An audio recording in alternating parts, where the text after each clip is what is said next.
Para maibsan ang paglobo ng bilang ng mga dengue cases, naglunsad ng bagong kampanya ang Department of Health tungkol sa paglilinis ng kapaligiran. Nire-review rin ngayon ang nakabakuna kontra dengue na nag-a-apply para maibenta sa bansa. Narito ang aking report.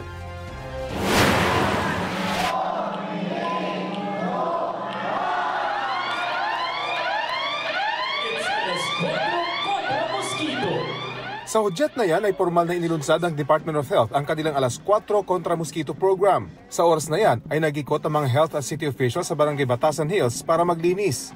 Ang mga pwedeng makaipon ng tubig, dapat itaob, itaktak, tuyuin o takpan. Kabilang sa sinita, ang baradong daluyan ng tubig sa isang kalye na pwedeng pangitlugan ng mga lamok. Ngayon lang ito nangyari. Maganda. Anong gagawin niyo na tuwing alas 4? Maglinis. Maglinis tayo. Namigay din ng DOH ng mga hygiene kit at larva trap sa mga residente ng barangay. Dito nangingitlog yung lamok, tapos may ipon yung kitikiti para mamatay. May ano yan, may pepper inside. Lagay natin dito ha.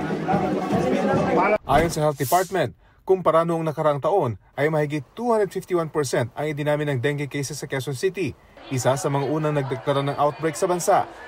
Dito sa Barangay Batasan, isa sa mahigit 200 nagka-dengue ang nasawi. Sa ngayon ay nire-ready pa ang bakuna kontra dengue na nag-a-apply na maibenta sa Pilipinas. Kaya pinaka-epektibo pa rin panlaban kontra dengue ang pagpuksa sa lamok at kanilang pinangingitlugan sa pamamagitan ng paglilinis. Bukod sa Quezon City, inilunsad din ang programa sa iba't ibang lugar sa Visayas at Mindanao.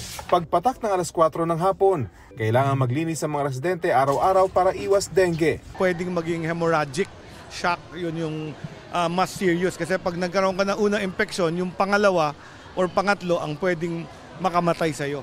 Rafi Tima nagbabalita para sa GMA Integrated News.